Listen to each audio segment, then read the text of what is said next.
Boys is getting quiet. Go on and get crunk. Head back to Longview, Kelly popping trunk. I ain't even tripping. Riding and I'm sipping. Let me come through, 4-4 steady tipping. On that new lap. Watch the trunk crack. Let me sit sideways, CB running back. Maybe AP, maybe AD.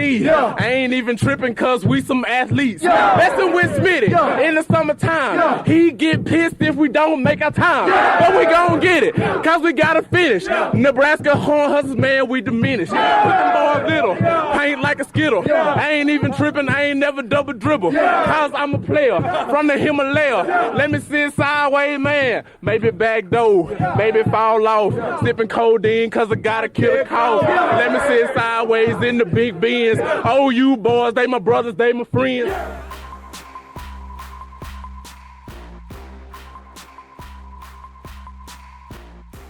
All right, got my cup of drink. Yes, sir. Welcome into FullbackU. This is going to be my brothers. Everybody knows who they are. PJ Mills, Jarrail Jackson, Rufus Alexander. We've been talking off air already. So, PJ, if you want to kind of, let everybody know, you're kind of set up is Bedlam a rivalry question?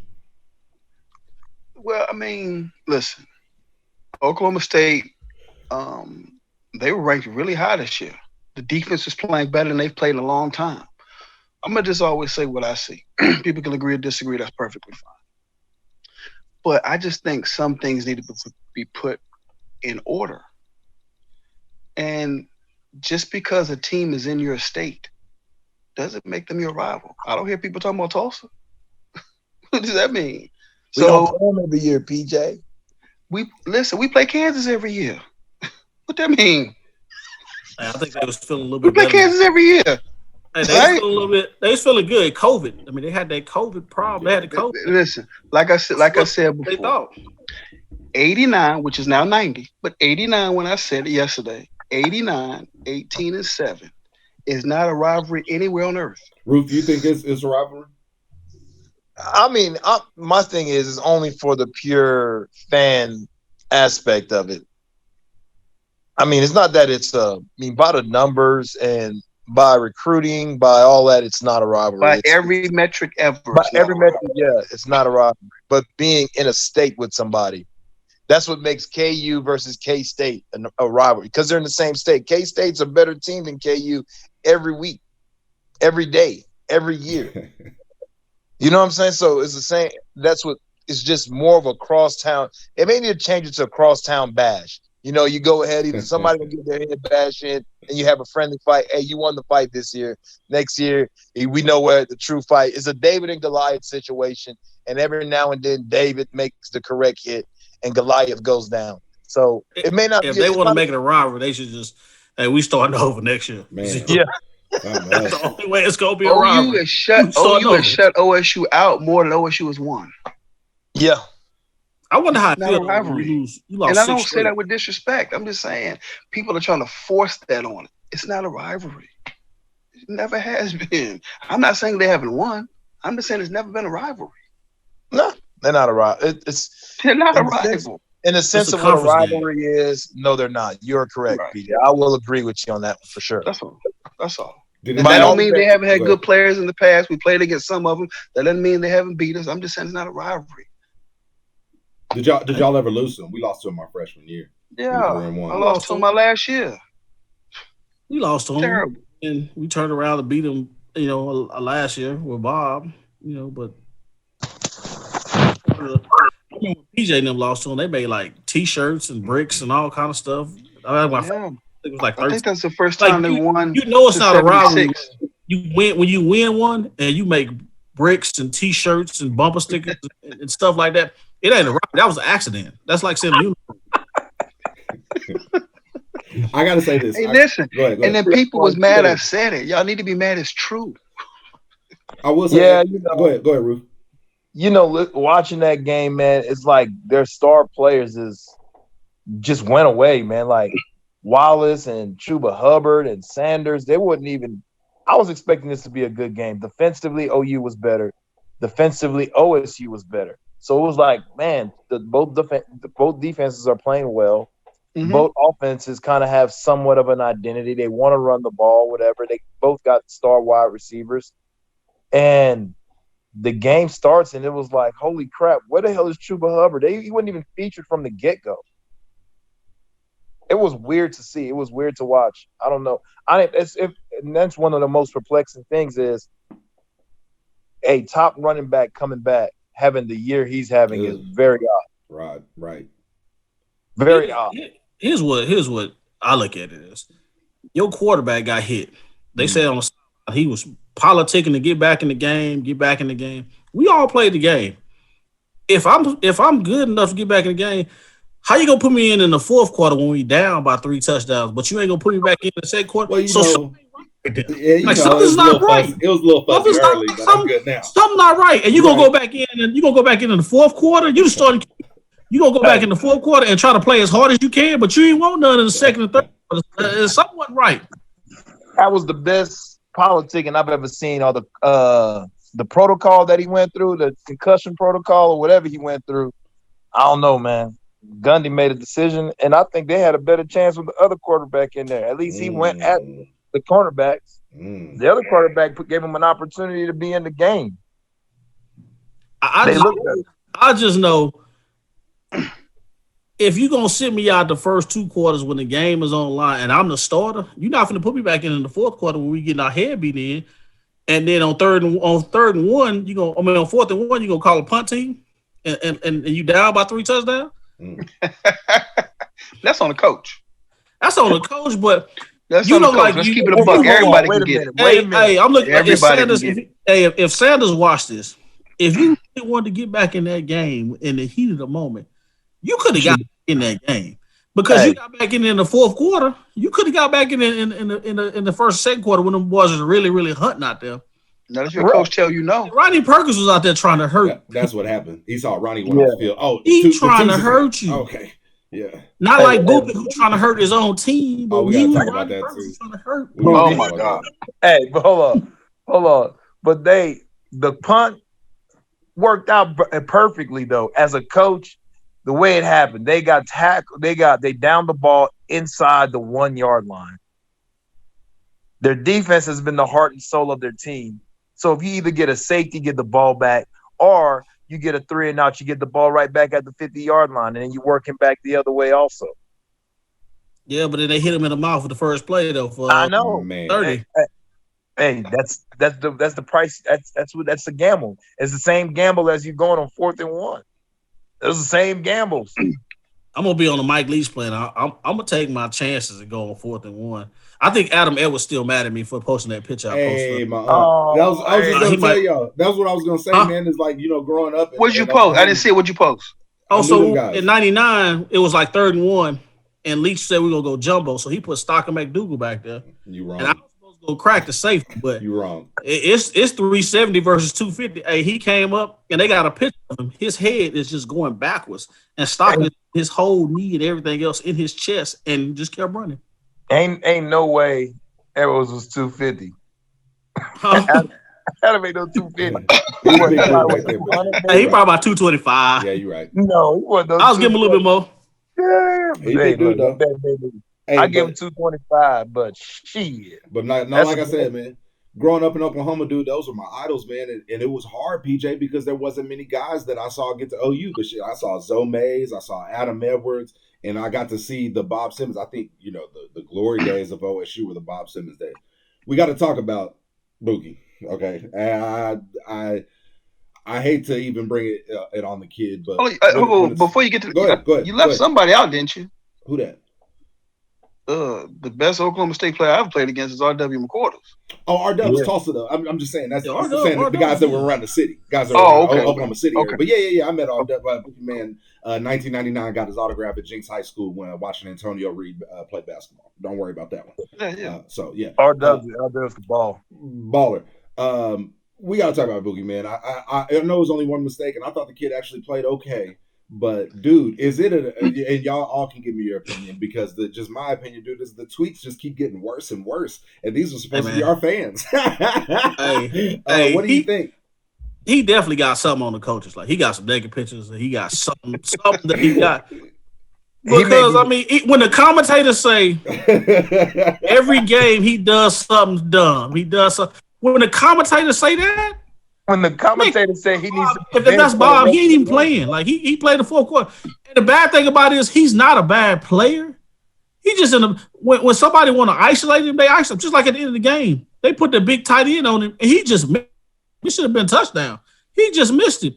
But it was an overthrown ball, and come on, man, first quarter, you cost us 7 instead of 3.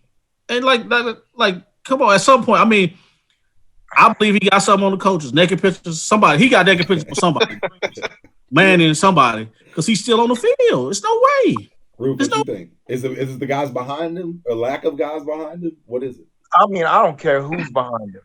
Cradell comes in. Jeremiah Cradell comes in. He's not a bad player. He plays good. He plays decent. He makes mistakes. Buki makes mistakes. But he makes the game about him. And he had nothing to do with that play that happened when the guy was throwing the ball. It had everything to do with Ronnie Perkins and the defensive line up front that got pressure and they had to throw the ball early. And it was coming down on the quarterback. It had nothing to do with him. And yeah, he came later on. He played a good game. He played a decent game. I understand that. But it's the totality of the mistakes that he's made throughout the year and the years prior that he continues to make these same mistakes over and over again, and they're selfish mistakes. It's not that he busts a coverage or something like that. That's a selfish mistake because he wants the attention. He wants everybody to look at Buki, look at this great play that I made. It has nothing to do with the other 10 guys he's on the field with.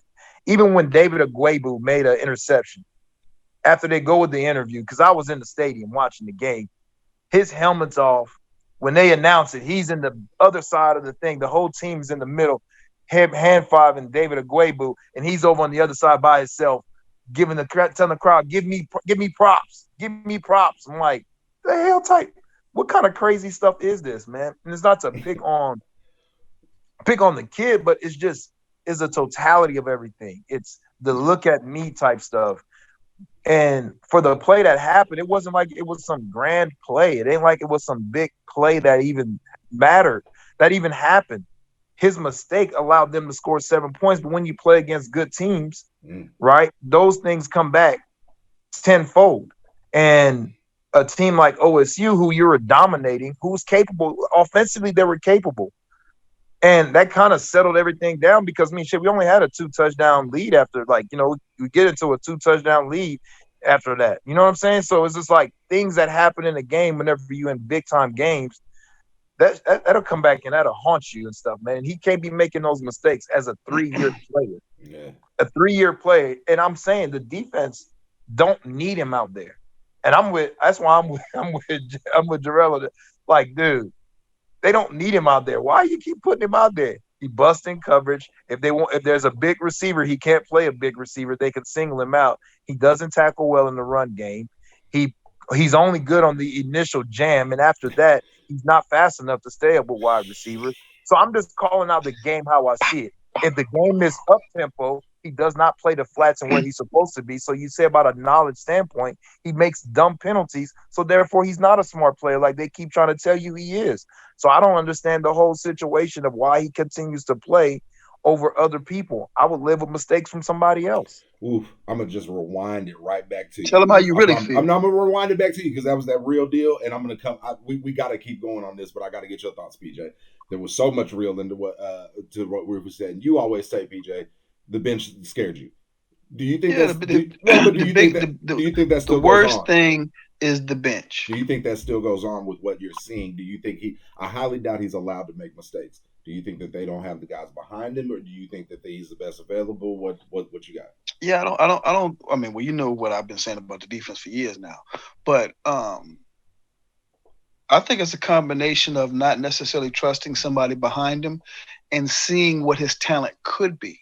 But after a while, what you're capable of has to manifest in what you actually do on the field and making smart plays. It's okay to know your assignment. It's okay to do this and do that, but you have to be cognizant of what you're doing. And yes, I'm not going to sit here and act like I haven't been heated at certain points, but I don't cost my team every game I see him play. I mean, you know what I'm saying? He cost them, and not necessarily the game. I'm not going that far, but he cost them a penalty or, you gotta talk to him, and I love the energy. I love that.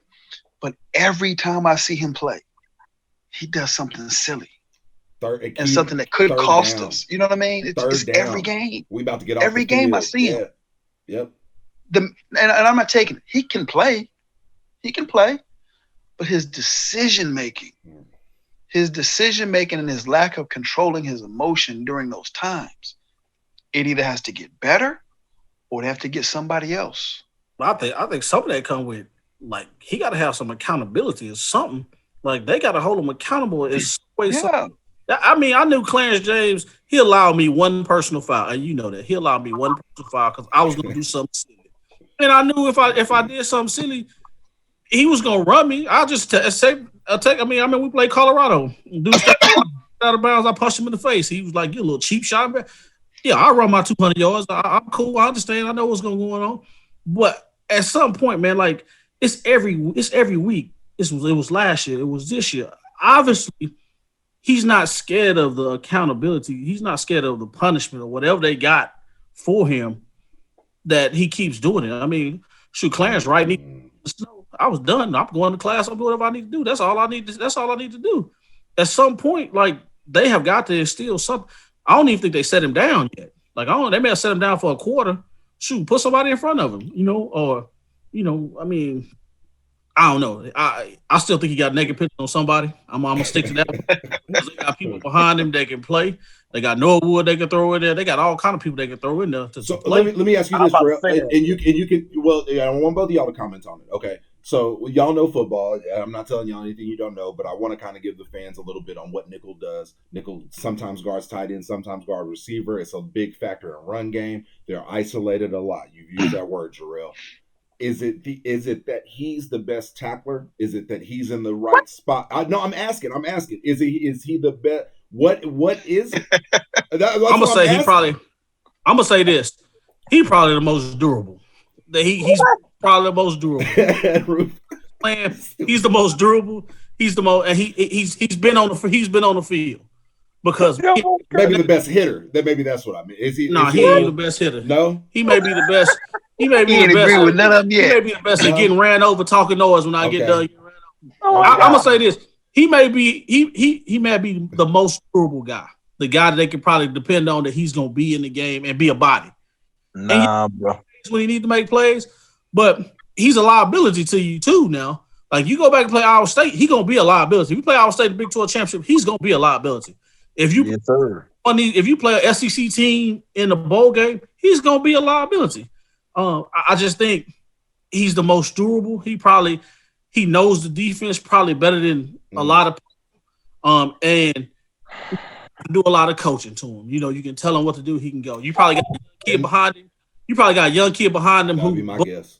And you don't have a lot of time. I mean, me personally, he coming in mop up duty. Or if we getting dime, I may put him there, tell him rush. He can't mess that up. Just rush, dog. Just hit the edge. Mess that up. You can't mess that up. That's Johnny Bailey special. You can't mess that up. Just rush. Look, man, I've seen this young man in practice. I've seen this young man live and in charge in games. There are other players that are better than him that are sitting on that bench. And the young fellas that they started to allow after they got that ass busted by Iowa State, that they started to allow come on the field, starting to put in question, like, why in the hell are they not putting these guys in the game? They play. Who's number 9 that played DB yesterday? Graham, true freshman. Graham, freshman. He balled in that game. Woody Washington played better on Tylan Wallace than Trey Brown did. Like, the matchup within the game, like, if you were sitting and watching it in the stadium, you would see that Woody Washington, I mean, played everything that he did. I mean, pretty much he was on the route, jammed him, played him pretty well. He played him better than Trey Brown, and Trey Brown didn't have a bad game. He just played him well. He took away routes that the quarterback was looking at him at. He took it away from the onset of the route. And you watch Trey. I mean, and Trey Norwood is a kid that comes in there and that can play. He plays the nickel position. What does Buki do better than Trey Norwood? Trey Norwood has more interceptions. Trey Norwood doesn't make the selfish penalties. Trey Norwood also comes in there and he tackles and he plays and he beats where he's supposed to be.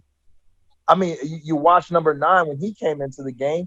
He played one time. He played the edge whenever the running back was coming out that way, and just kept his outside arm free and played where he was supposed to play. There's other guys that are doing things. Jeremiah Cordell comes in there. He doesn't make a lot of mistakes. Also, he comes in there and plays the nickel position very well. So the narrative that there's nobody to replace him is a false one, because they have put other people in there. He's not the greatest tackler. He's not the best. He doesn't blitz very well. How many sacks does he have in his career? I think maybe one. I mean, he had an interception against KU. He fumbled it and gave it right back to KU. I mean, the things. I mean, I don't know like what it is, and I'm with you guys. I'm trying to figure out what the hell it is. I'm trying to understand what the hell it is. Because let me answer this question for me. Y'all can go ahead, Jarrail, and I got a question. In a year like this, like this year basically don't count.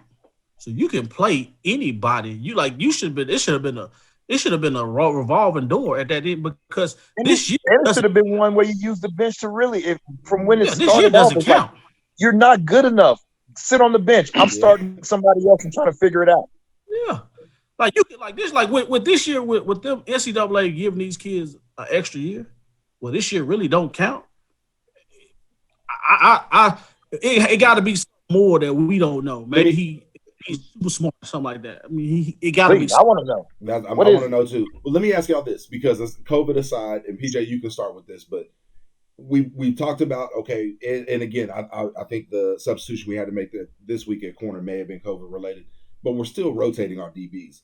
And I can count probably 10 DBs that we played this year in meaningful minutes. Is that a good thing? Is it a good thing that, I mean, we obviously are not, we're debating our nickel.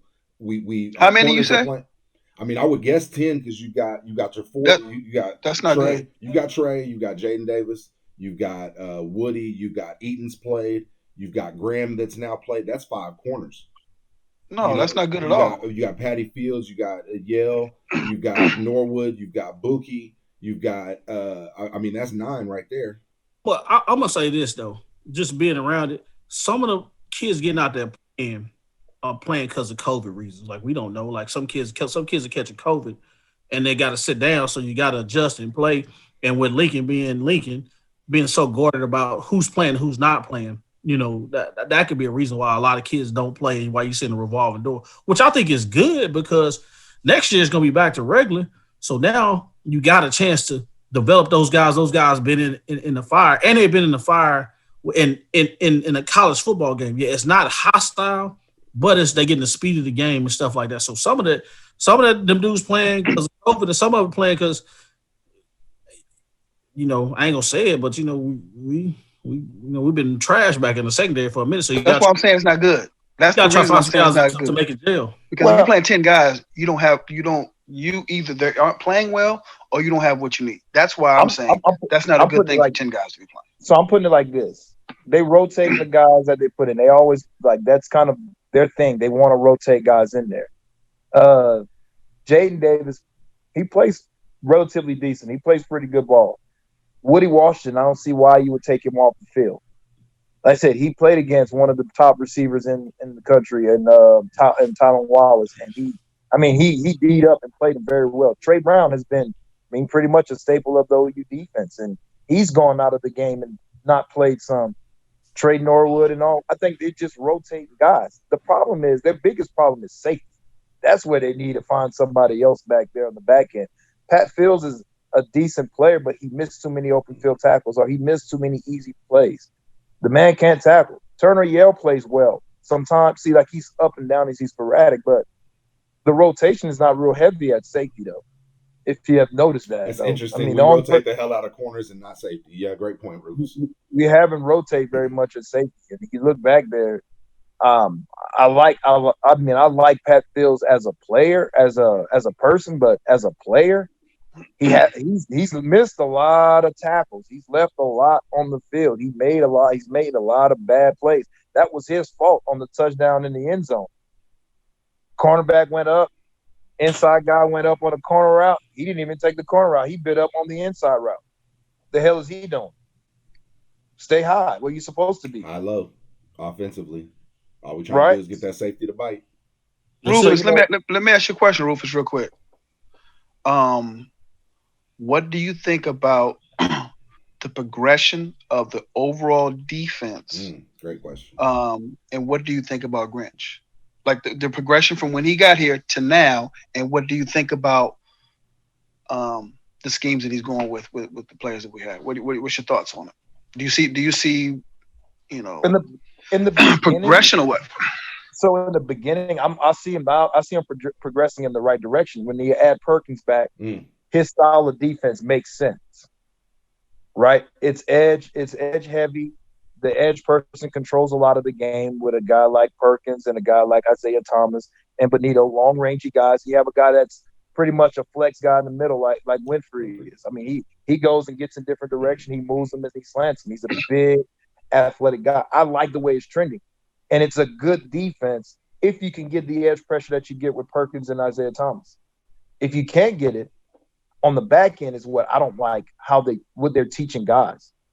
Because the whole trying to get a turnover thing was horrible, because you saw in tackling, they had to taught these kids to wrap up and then go for the ball, and the running back spins out and keep on going.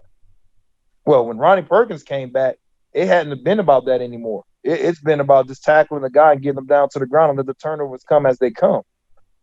Well, as far as in the beginning, it was kind of worrisome because it seemed like they were going in the opposite direction because they wasn't tackling. A lot of old things were turning up. But you add Perkins back into the fold, the cornerbacks don't have to cover as long. The safeties are able to make plays in the air and stuff now. And you're also seeing tip balls happening at the line of scrimmage, and guys are getting turnovers. It's been awesome. But the thing I don't like is the linebacker position. I've never liked a rotation at a linebacker position. You didn't like Agwebu in there or what?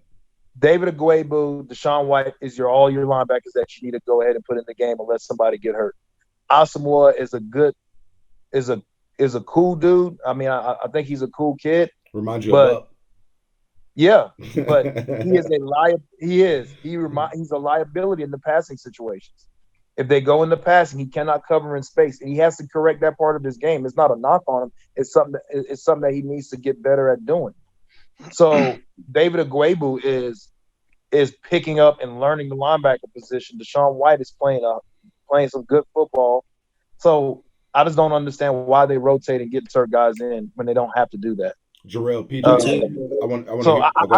I think the defense itself is trending in the right direction. I like the way they're playing. The addition of Ronnie Perkins makes them night and day better than what they played against the other teams in the beginning. So whenever they play against Iowa State gonna have their handful with a guy like with Ronnie Perkins and Isaiah Thomas on the other side. Isaiah Thomas had a damn good game against him. Now with those two guys together in a game with the interior, and I don't even think they have to move as much as they are up front, but they just do it just to BS with them. They've been playing a lot of head up, going at you football. They're gonna be scary to play against when Iowa State face them again if they went out.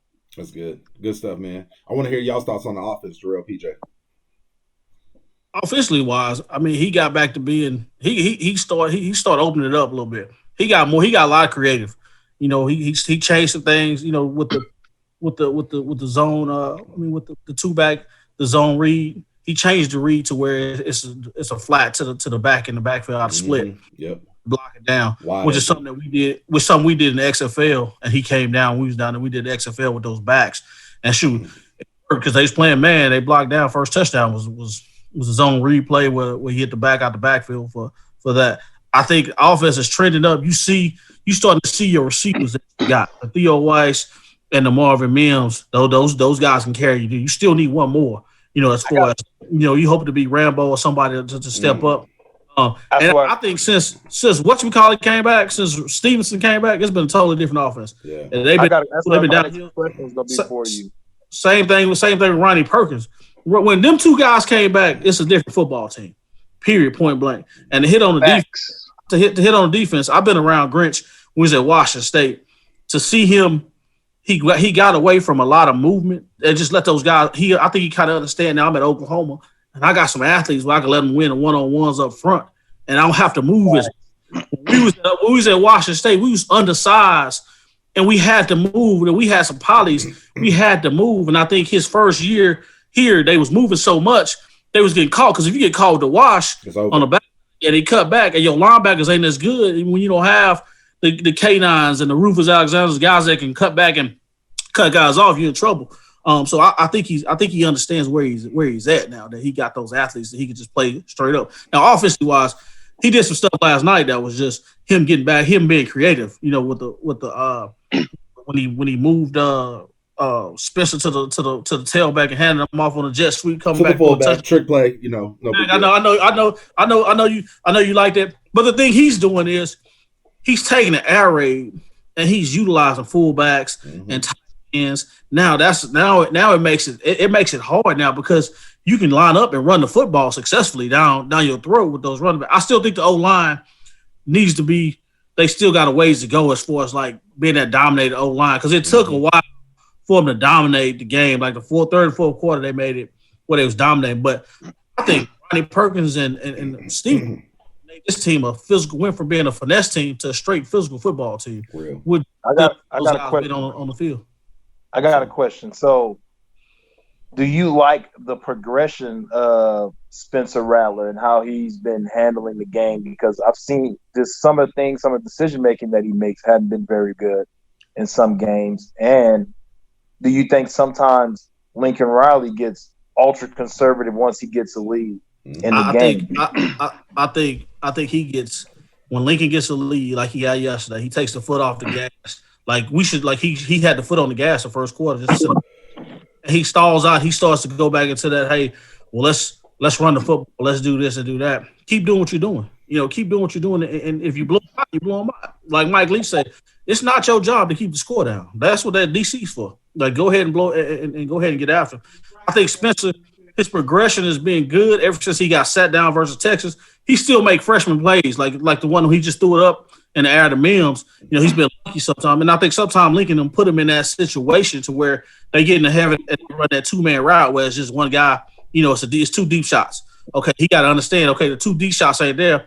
I'm going to take the check down because paper cuts hurts just as much as the deeper shot. So don't take the check down, hit the back, get your 5, and go back and now second and 5, third and 5, instead of taking that chance, just throwing it up there and hoping. Like, we got lucky. He threw one in double coverage. It was offensive pass interference. They didn't call it. I think some of his picks is him trying to take chances. But now, when he's on.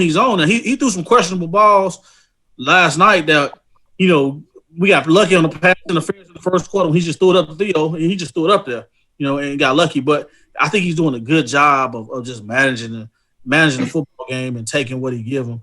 Those two wideouts has been pretty good for him. The tight end game kind of fell off a little bit. You still need a third wide receiver if you going to beat. Okay, next question for either PJ or JD. Hey, look. Go ahead, P. Okay, look, no, Stogner being out, are you worried about Rambo? Because it's been 3-4 games that he's been absent, and Mims is going up, being well. Theo Weiss is kind of making his statement of where he's at in the game and where he needs to be a person to be accounted for. Stogner is a dude, so are they going to have enough balls to go around? Is Charleston Rambo going to be a guy left out? Where does Trajan Bridges fall in there, and Jalen and Hazelwood? When those two dudes get back healthy, we look at somebody jumping in the transfer portal because there ain't enough balls to go around, and they are better when they have a fullback in the game, running the ball and in passing situations. The Henderson and Hall being in the game at certain times, they are a better team with those guys in there. So do you see those receivers, somebody be in the transfer portal, or what do you see happening there? Are you worried about my guy Rambo? He ain't having a good year. Oh well, Rambo, I ain't seen him. I thought he was in the transfer portal. I ain't seen him. He caught a pass yesterday. I thought he was in the transfer portal. I think when you got those receivers, you got to always worry about somebody getting the transfer portal. But as a coach, you got to continue to recruit. And you now, when they come back, this is when you got to do your best recruiting job of selling those guys to stay and play it out. You got the same thing at running back. What you gonna do with McGowan? You still got Marcus Majors who ain't touched the field and stuff like that. It's gonna happen. Like guys gonna hit the transfer portal. It's your job to do the best. Like you gotta do the best recruiting job you can as you can to just keep those guys engaged because the transfers you got. That, I don't even know. They don't even play. The 2 transfers you took with one, you took from Marshall. Like he don't even be out there, and you playing Stoops. You playing Drake Stoops a lot. So that tells you Theo Howard or whatever his name is. Yeah, Theo Howard. So UCLA. Yeah. So you got to be able. You got to expect somebody to leave. Just like at the quarterback spot, you sign the Superman kid that's coming in the what's his name? Caleb Williams. Yeah. So you got to expect somebody to jump in the portal. If I'm a receiver, if I'm Bridges, if I'm Hazelwood coming back, I got to look at it now. Am I going to get on the field? And how much am I going to get on the field the next couple of years? If not, just go ahead and jump in the portal because this year didn't count. This year didn't count for you. So get that year back and go play somewhere. I see Hazelwood sticking. I see the boy Bridges and Rambo out of there.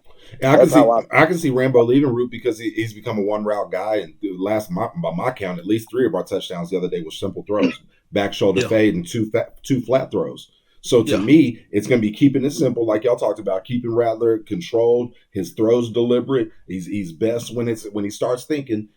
It ain't good, So and that's just how it is with the quarterback position. Y'all know those things. The personnel thing, I'm with you, Roof. Y'all hear me say it all the time. The fullback helps you get an identity. When you walk out to practice on a Monday as an offense, and you go to inside drill, Mondays and Tuesdays, y'all know throughout the week what we gonna be like on offense. If we showed up in one back, we ain't gonna be that. I mean, we asking to spread the defense out.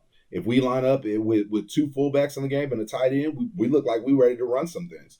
But so my thing, guys, is does it stay simple like that, PJ?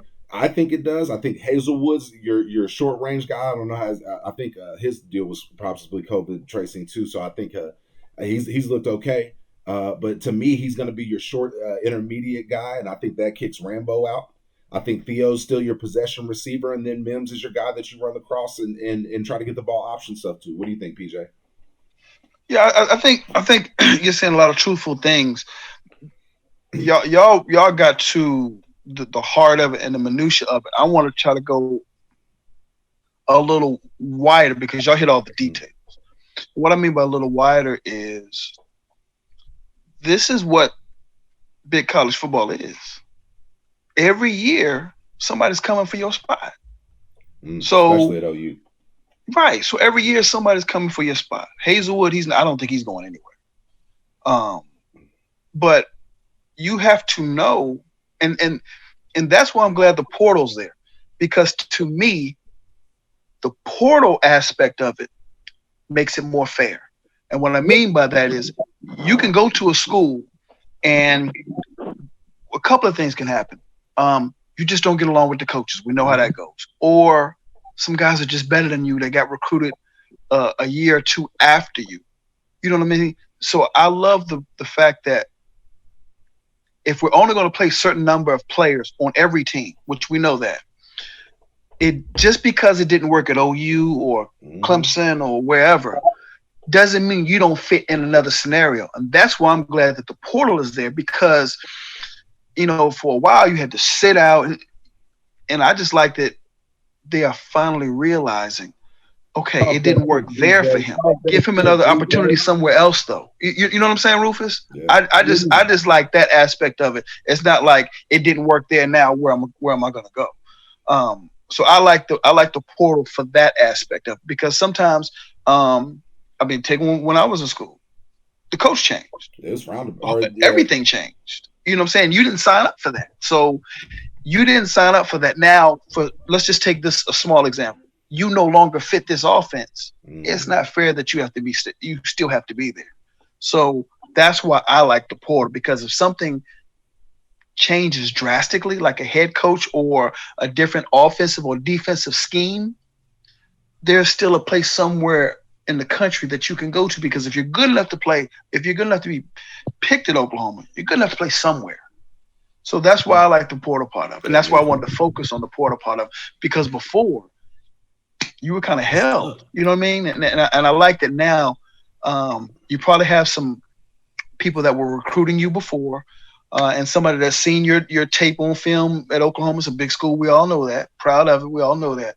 And then they can go and do some research and see, yeah, I think he can fit in this. And I just think the portal helps guys that it didn't work for at the first school. And that's why Jarrail's wearing all black. He's going to be the Grim Reaper when he gets to Mississippi. Yeah, Jarrail's always the Grim Reaper. You can see the portal, man. The portal helped Joe Burrow. The portal helped Joe Burrow. You know what I'm saying? It helped Justin Fields and those guys. You know, so the portal. You got to make sure though when you go to they portal, both were there. Check that out. They both was there. Yeah, they both were there, Rufus. Yeah, you got to make sure that when you jump in that portal, you go to a place where you can play. Yeah, I mean, looking at Trey Sermon right now. Ooh. While going to portal and situations happen, man. He ain't getting on the field like he was at OU. You know, I mean, he had a change at the running back coach. And he would have probably been better off with DeMarco Murray because in the beginning they needed that big back. And they had these two little backs. I just don't. My thing is, one time I'm questioning Lincoln Riley, like, so you get a third or third and one, you're gonna put the littlest back on the field and put him in the wide and handing the ball off. Out there, not averaging very many negative yards. See things like that. I think these smart ass coaches like Coach Leach and freaking and Lincoln Riley sometimes I think themselves, man. Talk to him, bro. I was like, what Talk the to hell him, bro. going on? Yet Army needs Army first and goal on the 3-yard line, hands to the fullback, walks right in. Fullback dive, buddy. Game winning touchdown. I didn't get that part right there. I was like, so he's gonna put Pledger back there. I mean, Pledger's a good change of pace guy, but on the 3rd and 1, he is not my guy. he is not who I'm going with. Man, I thought Sermon was gonna be the next one. I ain't gonna lie. I thought so. Hey, his freshman year, I thought he was gonna be the next one. Not even his. I thought last year before he left, in the beginning of the year, I was like, boy, that boy Sermon running the ball like he ain't coming back after that. He leaving. Yeah. And then that man touches went to 0. I was like, oh shit, what happened? But I see that boy Kennedy Brooks every day. Really? I don't see why he popped it out. I seen that man at Crunch Gym. Doing box jumps, jumping on box jumps as high as the damn ceiling. What he doing at Crunch Gym with all these people that could possibly get COVID? What he opted out for? Great question. That league. Huh? The league. Probably somebody got in his ear. I mean, if he's going to the league, he's going to the league. But I mean, what's any different from him playing football? I get it. He's going to work out to go. If he comes back to OU and play next year, it doesn't make any sense. No, I'm with you. If I'm going to the league, I'm out in Arizona, LA, some training facility, going hard. He's over here at Crunch Gym. Shout out to Crunch. Hey, Crunch Gym, man. We need to do a podcast over there, man. Get my boys a free membership or something. I like Crunch, but I mean, bro, what's going on? I work out. I'm like, he could have been very useful for this running back core. Or something. I mean, if he's going to the league, man, he should be at API or something, had an agent out of there. Be the best running back, most in shape running back that you can see whenever he comes down for draft time. Yeah, that's real. Two quick things for me real quick. Number one, when we're going back to the quarterback, I think we have to remember he's just starting, but he doesn't have the offensive line that his predecessors had. Four of them going to the NFL, and we'll see what Creed does. But 4 of them, Kyler, Baker, a man from Alabama, they had some of the best offensive lines of this era. And they had some of the best wide receivers at the same time as that offensive line. So I'm not saying he's in their class as a quarterback. That's not what I'm saying. But I'm saying he's also in a situation where he doesn't have as much NFL help as the other ones had. That's all I want to bring up on that. Yep. And then the second thing is, I thought this was funny. Was there only 20,000 there last night? Only? It may have been. It was kind of loud. It was kind of loud. It told me it was 20. Hold up, man. I've been in that stadium a bunch of times. There was more than 20,000 people there. That first play, it It was kind about of loud. 35, Was it? 35, 40 in there for sure. Yeah, there was more than 20, man. Y'all ain't telling me about no 20. I said this. The first like SEC school, big school, like if Alabama or somebody lose at the house, there's gonna be a packed. You see what Dan Mother lost at A&M? He said he want a packed house. Texas high school football last week, playoff started. They at capacity, like they ain't trying to lose. They gonna capacity. They gonna give you the COVID. Hey, keep your mask on. We're gonna check. Ain't nobody checking. Ain't nobody trying to lose at home field. Hey man, whatever Carl Albert got to do to get a 5-peat, man. Let us have it. You know what I'm saying? That's all I need. Okay. Y'all boys ain't lying. The craziest thing about this, dog. So we going into the game. These TSA, whatever they do, the people that's checking all the little things to get people in there. Man, you come there with a crowd. I mean, I've seen people walking there. They didn't walking in that thing. Ain't nobody stopping nobody. No, not at all. Not no more, man. People, I mean, when you losing $30-40 million for not having fans, they gonna say 20. It's gonna be 35. Next week, it's gonna be 25. It's gonna be 50. Like they trying to make their money back now. Oh yeah, I mean, dog, you scanning in your tickets and stuff, man. People walk. I mean, it was way more. It felt like there was more than 20,000 people in there. There was more than 20,000. Yeah. What hold? 80 something, 85, 86. What it hold? Yeah, it wasn't 85. I think it was half. No, I'm saying normally what it holds. Yeah. Okay, so it was probably about half, or maybe a little under half. It was in the 30s at a minimum. Yeah. 30 to 40 at a minimum. Fat A. I mean, the whole top row where we sit at, because I sat under the awning, like under the south scoreboard, and you know the whole top row we were at is pretty much everybody was sitting there. Everybody was in those seats. Hey, let's go to favorite. A couple more things, and we'll end it. But I want to hear y'all's. I want to hear obviously about all the other football around the country. You know, Jarrail knows all the coaches. LSU got back into winning ways, barely over Arkansas roof. Alabama's looking crazy. Clemson got postponed last minute, so I want to talk about everybody else. But want to hear y'all's favorite Bedlam memory on the field. Was it shit talking Jarrail? What was it? Did you score on him? What happened? I'm gonna tell you the favorite Bedlam I had was when Stocker McDougal pissed on the sideline on that wall at Oklahoma State, and they called the police. Like he turned around and he was like he had to go pee, and next thing you know, police down there stopped and turned around at the OSU. You know how close the wall is, yeah, and just pee right there on the wall, like right in the game, pee right there on the wall. Came back, sat down on the bench like it wasn't nothing happened because they had us in that locker room that was so far away. Like, hey, that man had to go. Hey, police came over there and tapped I think it was Sam Pittman on the shoulder. Was like, hey, Stock was like, I had to go. I ain't finna piss on myself because we was in the white. I ain't piss on myself. I just peed on the sideline right there. Oh my God, this is crazy. They ain't gonna say nothing to that grown man. Wow. That was funny. My best memory is the Les Miles let her rip one, and the coaches came in the locker room and absolutely was nuts before the game. And then Dan Cody, midfield, yelling at what's his old boy name? I think Hilliard, I think was the left tackle at that time. Yelling at him at midfield and didn't move, just screaming at the top of his lungs.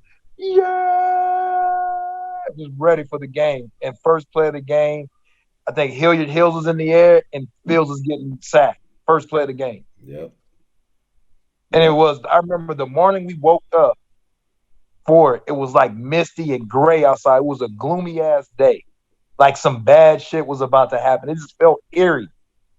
And I mean, boys woke up in the morning on tilt early in that morning. Yeah, you right. And you kind of heard everybody screaming down. You remember that? Yeah. We started yelling in the hallway. Yeah, it was fucking 4 rows crazy. Deep. Yeah, that's where I forgot all about that. The ride to the stadium, I'll never forget. People was lined up. People was lined up that day. That's real, Roof. Yep. Yeah. We walked in there. The fans was already in there. Like even like when the warm-ups was happening, the stadium was full. And it gave like you chills when you walk up in there because how the fans were already just like wound up. Yeah. And as soon as the ball was kicked off, dog, you just felt the energy and the emotion and the intensity in it. And it was, let's go and get it. And It was hell to pay in that one. That's why Les Miles got on that plane and got the hell out of there. Yeah. PJ, what about you, dog? Good stuff, Rue. Easy. It was in Stillwater.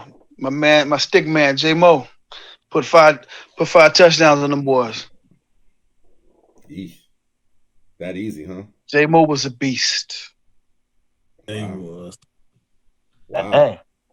He was a beast. I know you want to say your high school. Go ahead, Jarrail.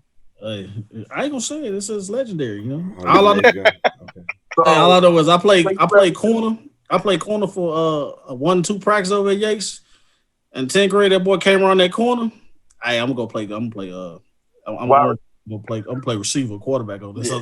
He ran over, through, and around them. Hey, he 225 already in high school. Like I'm 140. Ain't happening.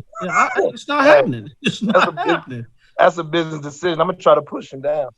I don't know, Rue. I think back to our junior year because we lost it would have been your redshirt sophomore year, but my junior year we had lost to him. My freshman year we had beat him like crazy. My sophomore year, so we had to go up there my junior year, and man, that was the AD game, and that was crazy just because of how much he took over.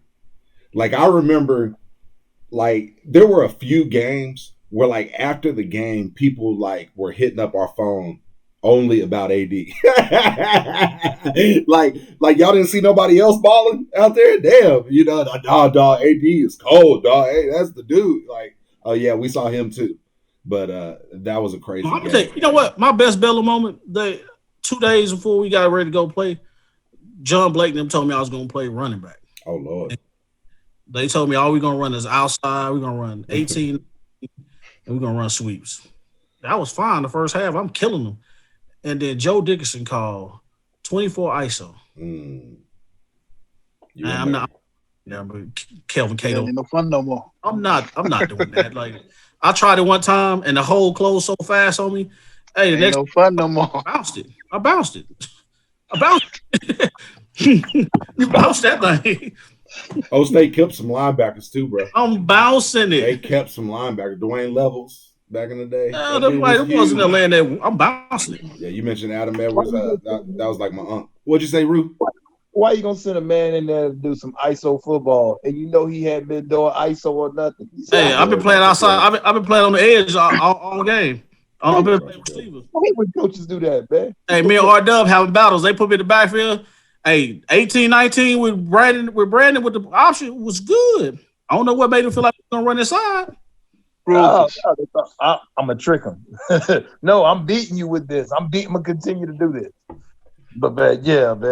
I mean, Bedlam memories, man. They're all awesome. But I remember the AD one, and AD went crazy. I remember Jamal Brown dumping a dude on the sideline, damn near put him over the wall into the stands. That's how much JD had put pause on. I think it was a defensive end, and I think he drove that man like 20, 30 yards that game. Trying to, man. 20, 30 yards to the back of the end zone. Damn near try to put him over the rail. I thought they was gonna kick him out of the game. Mm-hmm. Hey, what y'all think? National games, PJ, and I want to get your thoughts on your question too. But what y'all think? Jarrail, Alabama, Clemson got delayed. But shit, Bama. It's hard to beat people by 60 these days, but they doing it. And Kentucky's not terrible. I mean, Bama's Bama, man. They this is what it's gonna be till you knock them off. Clemson. I said they was about to kick off, and that happened. That's I mean, crazy. it's just the way it was going on. I think it's the new normal, man. Yeah, it's gonna be. I mean, it's gonna be like that for a while. So it's kind of hard. I think the Indiana-Ohio State game was pretty good. I think Indiana made a run at the end to try to. Nice. Indiana's well coached. That quarterback is nice, man. -1 rushing yards and 490 passing. That's unbelievable, bro. The reading a defense when you can't run the damn ball is impressive. That kid's got a bright future. The one that can sneak up Northwestern playing good football. They're gonna play sound. We'll see what they're about next week when they go to Ohio State. Pac-12, you really can't count them because they starting so late. And they're not playing on non-conference games. But Oregon looks strong. It looks strong like they can be. I watched them in UCLA. UCLA played physical. Oregon did not. I watched. They didn't want that physicality. They just made a few more plays. But UCLA. And then the thing I want to see is what you gonna do with the Power 6 schools when you got BYU. What you gonna do as a committee? Are you gonna make that jump this year, make one of them a 4, or you gonna leave them out with 5 and 6? That's what I want to kind of see. Are they gonna do like you think they're gonna change the playoff? You think they're gonna change the playoff system this year just because of how late everybody started? And didn't that like talks about it, like changing the playoff system just because of how late everybody started and everybody's on kind of different wavelengths on how the season's going? Yeah, they talked about it. They got, from what I understand, they got the whole committee in Dallas trying to figure it out. So I mean, we'll I think if they go top 10, the first 2 are play-ins, and you got buys and all that stuff, you could probably be playing in this playoff situation. Which I don't think they're trying to get the money. Yeah, you gotta make it back somehow. So they're gonna open it up. They trying to get the money. The two things I'm gonna go a different way with what I've seen. Franklin might be in trouble at Penn State. Ooh. Why? My question is why? Why? First time ever 0-5. Didn't half of his team like opt out? Good, like all good his point. good players Micah Parsons opted out. I think the running back got hurt. Right, but again, I don't know this to be true, what I'm about to say. But there are rumors about not the football part. Just the off the field, behind the scenes. The off the field stuff about some people going and reporting some things and then other people not knowing about it. Again, I don't know this to be true, but that's just what has been circulating. And then the biggest one for me, taking it from a different perspective. How long does Harbaugh got? Man, they almost lost. He done. He going to the league. How long he got? Ooh. Double overtime win against Rutgers. They got lucky. He going to the league. Who's going to the league? They said Harbaugh going back to the league. Yeah, he need to run somewhere because man, he done over there at Michigan. Yeah, his reign is up in Michigan now. What do y'all think about the rest of the Big 12? I think Texas, Iowa State. What do y'all think about that game? What do you think about our chances winning out? Our chances are good. I mean, what you have, Baylor and West Virginia left. Mm-hmm. That's all. That's the only games we have left, right? Yep. Dang. That's fast. Yeah, it went fast. Yeah. Yes. I think we fine. I think we can win out. I don't think West Virginia. You go up there, you handle your business, you run the ball like you're supposed to, and you know, as long as Spencer Rattler don't make any mistakes, you'll be okay. I think Baylor will be a good game. They'll play decent in the early start of it. You can knock them out early. You can't let them get any kind of rhythm. If you let them get rhythm, I think Baylor will give you some problems. But if you knock them out early, in which OU has proven to be a first half team, they'll be okay. And if Lincoln Riley gets his, like you guys said already, if he gets that mentality of putting people away, they should be even better. But he kind of goes in that conservative mode, man. He does that against some of the other team that can come back and haunt us. But they could be playing against – I think they'll be playing against Iowa State in this I think so, too. Yeah. I think so, too. So you got to see what they can do. Yeah, no doubt. Got to see. Yeah. Does Tom Herman survive if he doesn't beat Iowa State? Urban Meyer, where you at? You saying Urban Meyer? I think that, to me, I don't have any inside information, obviously, but Urban Meyer is on that desk every weekend for a reason. He is there to clean up the image. See him smiling, showing his football acumen that people know he had. Listen, this is not what I'm about to say is not the exact same thing, but it will probably produce the same result. How Randy Moss looked when he retired and how people think about him now when he's been on that desk laughing and giving insight and Moss and people, all these things, it has humanized him more. You know what I'm saying? Sometimes when you're up there and they get to see, or they get to feel he's really not that bad. He's laughing. And then you're thinking about them more in the moment than whatever you held against them in the past. And then when Texas is in a situation where they need a coach because they see what's going on in the conference and they're not in that, OSU was beating them for they beat them like 4 or 5 times in the last 10 years or something like that, right? Mhm. So I think Texas is trying to get someone who can recruit, someone who is proven. And to me, it's him. And because I don't think Venables is going to leave where he's $2 million defensive coordinator. I would love to see where he would be in the hierarchy of head coaches if he decided to make that jump. But I know we got a great job right now, $2 million, and if they lose, it's not his fault. Roof. They're trying to get him. They're trying to get him at USC. Who that? That's why I said he should go. I said he should go to USC. They trying to get him in South Carolina now. And it may be a good fit for him, but that's hard now because we got to recruit against Clemson, stuff like that. So that's kind of hard. He kind of got the ideal job, just sitting where he is. I don't think BV. South Carolina's different than Clemson. Yeah, that's what I said. I don't. What if Texas backed up to bring Truck? Roof. What if Texas backed it up to you, boy? BV. To BV. Who you talking about? To BV? BV. Yeah. What if Texas backed up the Truck? Too? I don't think he leaving. I don't think he want that pressure. They gonna have to wait. I think what he waiting on. He waiting on Nick Saban finally retire, and that go to Alabama. Yeah, so he can take Clemson. Be at Clemson. Yeah, that wouldn't be bad. As long as he just he has the ideal situation, man. He gets the cream of the crop in South Carolina, in the Carolinas. He get who the hell ever he wants to get, and then he goes nationwide and pretty much cherry pick who he thinks fit certain situations. And BV has the ideal situation, perfect situation. Sometimes money is not the overall object because he can be out of the job in 4 years. I mean, the USC job is a dumpster fire right now. Whoever goes and gets that, they got to recruit against a lot of different things, and they got a lot of things working against them. You go to South Carolina, ain't nobody, even Spurrier couldn't go out there and fix South Carolina. Even though he got them playing at a decent level, it's hard to recruit against Georgia, Florida, and Clemson all in that same swing right there, and Alabama. All y'all fighting against each other, and you're out at South Carolina. They ain't never won nothing. They ain't got no tradition, no history. What the hell they got? Ain't going. Staying where I'm at.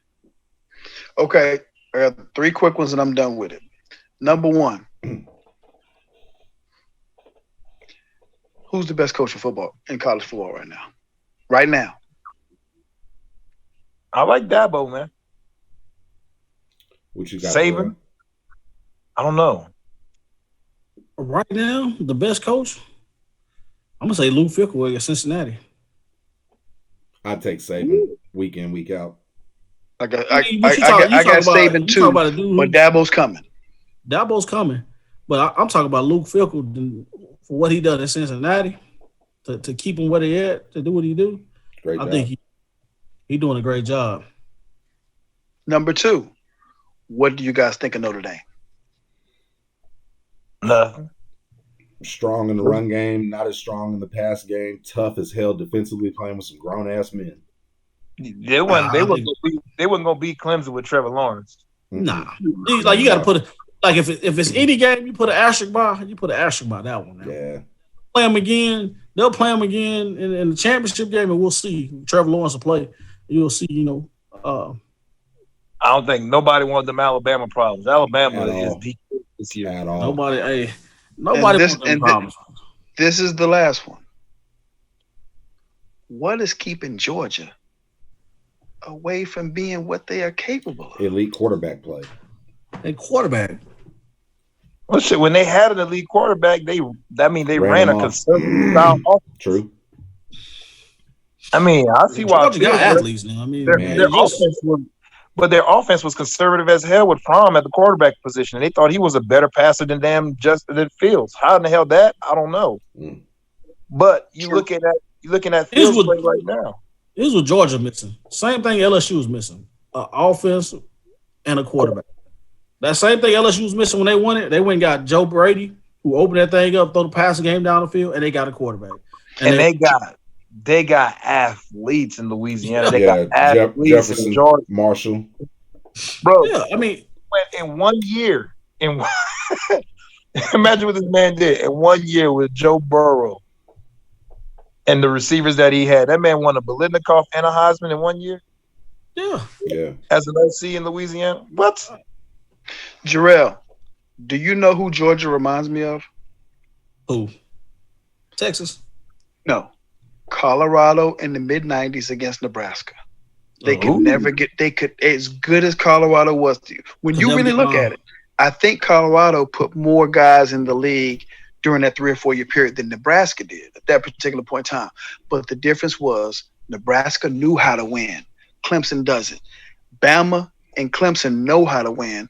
Georgia doesn't. And that's the difference. Well, and then the quarterback situation is true. No doubt about it. The quarterback situation is true. But they don't know how to close. You give Georgia Deshaun Watson, Trevor Lawrence, and keep Justin Fields, and I think they're a ton better.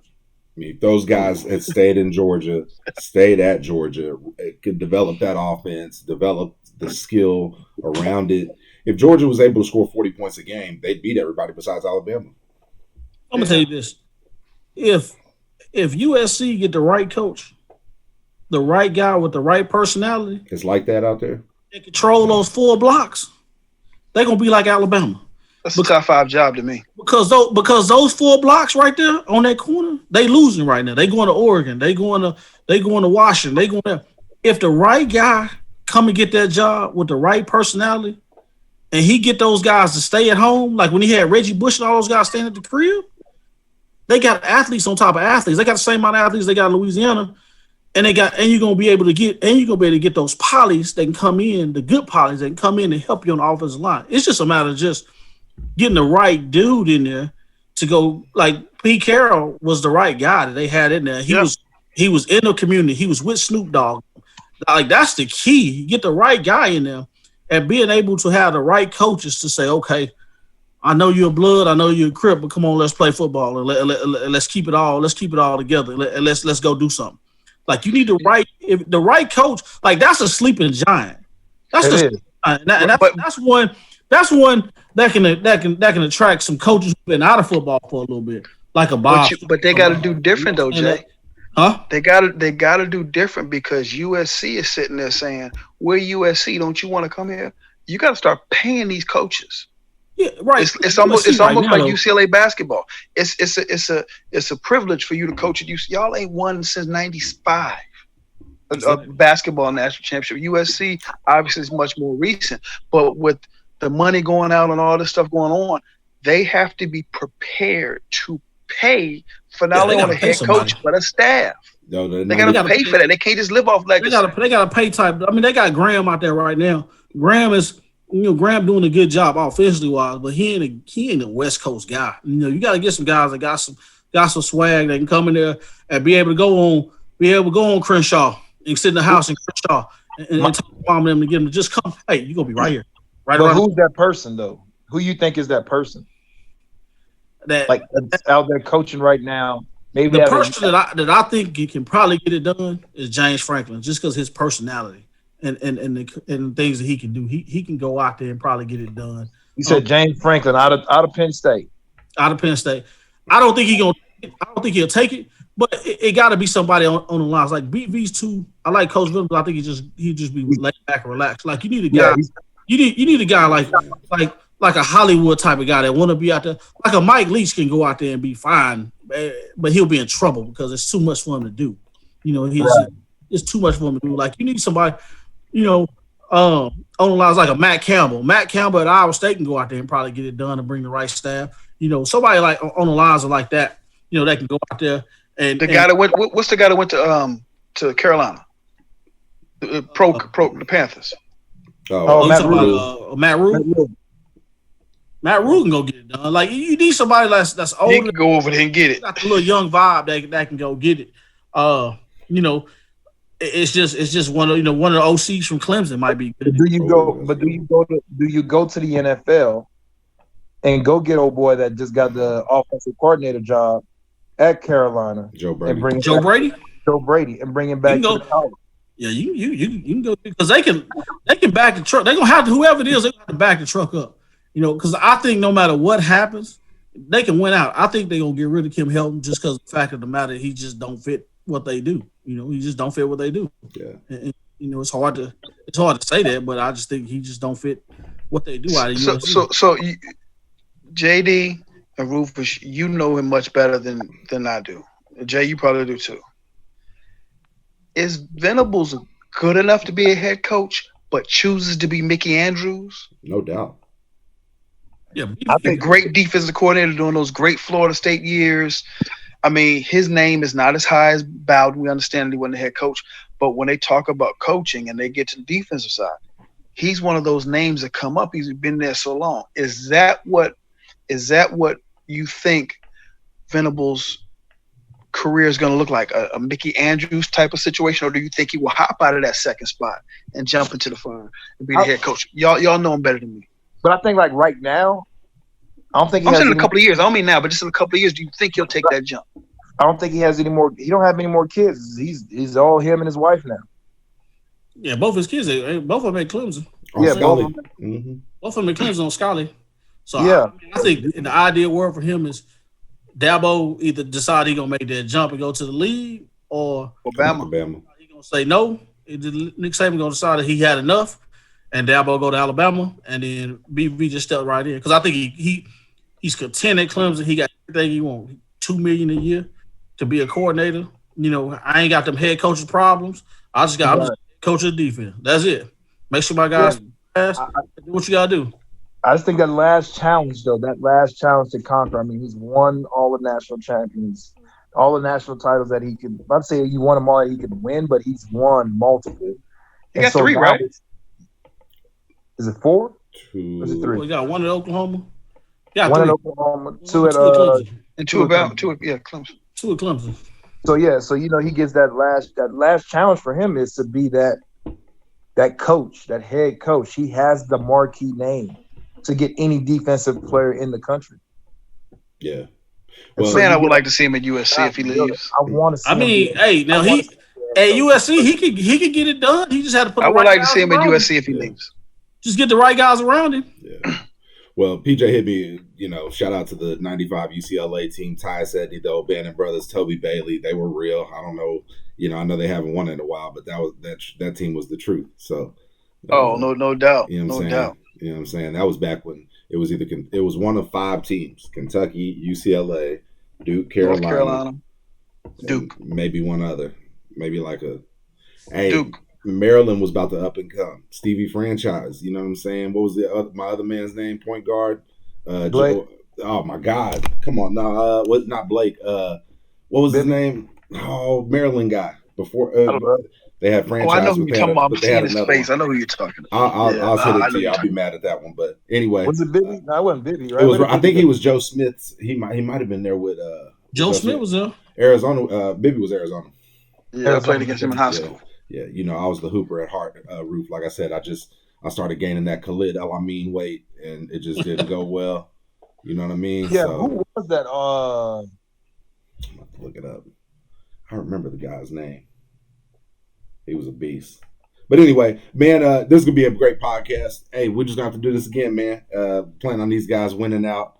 We'll got Jarrail will call them bye weeks probably. Well, one bye week. Yeah. Baylor's you got one bye week because you can mess up. You can mess up and slip up and get that West Virginia with them no teeth out there. That's real. Yeah, you already know. Late game too. Gonna be a late game. Better not lose. They burn their couches. Yeah. It's over. It's gonna be a night game, so hopefully it ain't snowing or nothing up there. That's the only. That's the only thing about it, boy. You go out to West Virginia, them factories be rolling, it be cold, it be snowing. By that, let everybody moonshine in the mountains and stuff. Yeah. Hey, no, that's real. Hey, well, shout out to you guys, man. Fans gonna love this. This is another great episode of FullbackU. All right, man. Holla at y'all later. All right, later.